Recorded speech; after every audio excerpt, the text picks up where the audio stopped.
सबको पता भी है। तो आज से हजारों वर्ष पूर्व तिरुपति में एक वैष्णव रहते थे। तिरुपति बालाजी की वो सेवा करते थे। तब इतना समृद्ध स्थान नहीं था, इतनी ज्यादा व्यवस्थाएं वहां पर नहीं थी। एक दिन जेठ का महीना, बहुत भीषण गर्मी, और क्योंकि तिरुमला पर्वत के ऊपर तिरुपति है तो गर्मियों के समय में यदि कभी आपको जाने का अवसर भी मिले तो भी देखेंगे कि बिना किसी कारण ही आपके समस्त वस्त्र जो है गीले हो जाएंगे, इतना पसीना आता है। इतनी गर्मी दक्षिण में तो पड़ती भी बहुत है। तो जो वैष्णव सेवा करते थे उनके मन में आया, इतनी गर्मी पड़ रही है, इतना गर्म मौसम हो रहा है, ठाकुर जी की नौका विहार के लिए एक सरोवर इस पर्वत के ऊपर होता तो कितना आनंद आता।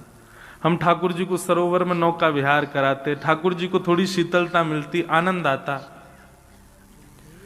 इतनी व्यवस्था नहीं थी, इतने लोग नहीं थे, तो दोनों दंपति, पति पत्नी दोनों लिए फावड़ा और लग गए खोदने सरोवर बनाने के लिए। अब दो लोग इतना बड़ा सरोवर बनाए तो कितनी व्यवस्था करनी पड़ेगी।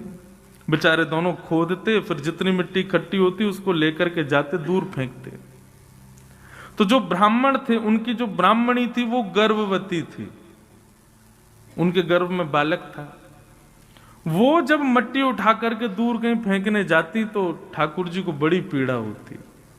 बोले कि देखो हमारे सुख के विचार के लिए दोनों कितना श्रम कर रहे हैं। वो गर्भवती माता है, उनके गर्भ में बालक है, फिर भी देखो वो कैसे लगी हैं, धूप ताप कुछ विचार नहीं करती, हमारी सेवा में तत्पर हैं। ठाकुर जी से देखा नहीं गया, और ठाकुर जी इतने में ही नन्हे से एक ग्वारिया बालक बन करके आए, सांवला सा उनका रूप, और जैसे ही वो मैया मट्टी डलिया में भर के उठा के फेंकने जाती, इतने में ही वो बालक रूप में ठाकुर जी आ जाते और उनसे डलिया छिना करके स्वयं लेकर के जाते और दूर फेंक करके, और फिर डलिया मैया के पास छोड़ के फिर भाग जाते। मैया बोली पता नहीं कौन नटखट बालक है, किसका बालक है, कहां से आ जाता है, मेरी डलिया उठा के भाग जाता है।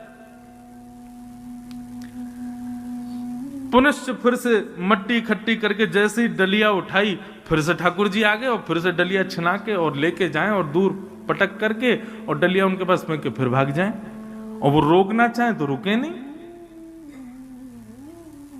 2-3 बार जब ठाकुर जी ने किया तो ब्राह्मणी ने जाके ब्राह्मण को दिखाया, बोले देखो आप मट्टी खोदते मैं भरती हूं, जैसे ही मैं लेके जाती हूँ पता नहीं कहां से बालक आता है और वो पूरी डलिया लेके भाग जाता है और फेंक के, और फिर कहीं अंतर्ध्यान हो जाता है, कहीं चला जाता है, छुप जाता है, किसका बालक है यहां। ब्राह्मण ने बोला देखो मैं देखता हूं कौन है।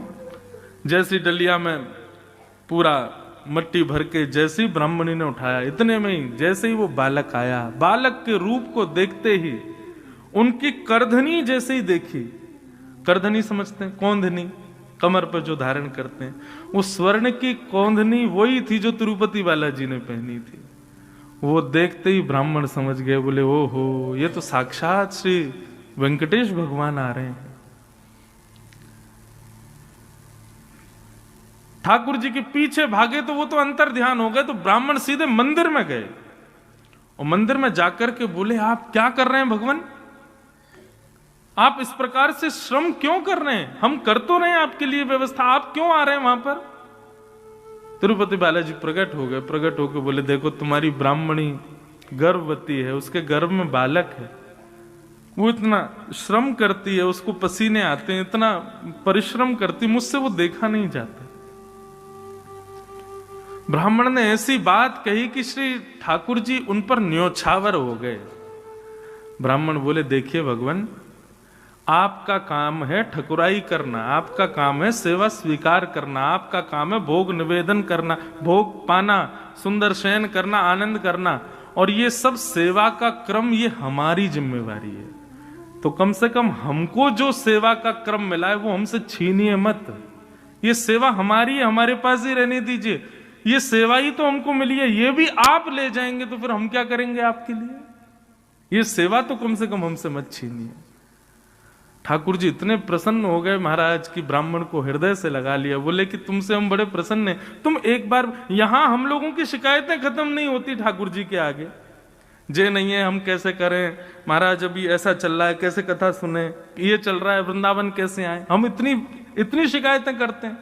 और कहां वो ब्राह्मण देवता अपनी गर्भवती पत्नी को भी सेवा से विमुक्त ना होना पड़े, ठाकुर जी को डांट रहे हैं कि आप हमारी सेवा मत छीनिए, ये सेवा का अधिकार हमारा है, हमको ही करने दीजिए, ये भी आप ही करेंगे तो फिर भक्त किस काम के।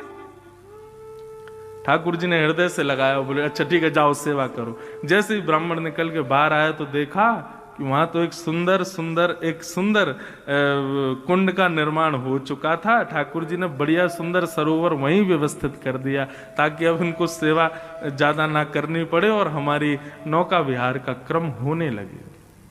कहने का अभिप्राय, ठाकुर जी जड़ नहीं है, ठाकुर जी चैतन्य है। चैतन्य का अभिप्राय क्या है? अभी सर्दी है, आप लोग शॉल पहन रहे हो, जैकेट पहन रहे हो, क्यों? क्योंकि आपको सर्दी लग रही है। गर्मी आ जाती है, आप एसी चलाते हो, क्यों? क्योंकि आपको गर्मी लग रही है। ये क्यों? क्योंकि आपका शरीर चैतन्य है। ऐसे ठाकुर जी भी चैतन्य है, ठाकुर जी जड़ नहीं है। उनके प्रति जड़ बुद्धि मत रखो, वो दिखते जड़ हैं, वो दिखते ऐसे हैं कि पाषाण में हैं, वो दिखते ऐसे हैं कि कोई धातु में है, लेकिन वो धातु या पाषाण में नहीं है, वो साक्षात चैतन्य है। और मैं तो ऐसा कह दूं तो कोई अतिशयोक्ति नहीं, ठाकुर जी आए थे जब हमारे पास तब जड़ थे, अब उनको चैतन्य करने की जिम्मेवारी हमारी है। अब वो चैतन्य हो, ये जिम्मेवारी हमारी है। कभी आपके लड्डू गोपाल या जो भी सेवा का क्रम आप अपने घर में करते हो, कभी उनका स्पर्श करके अनुभव हो, जैसे एक मानव को स्पर्श करने पर अनुभव होता है, वो अनुभव उनको स्पर्श करके हो, तब सोचना अब हमारी सेवा प्रारंभ हुई है।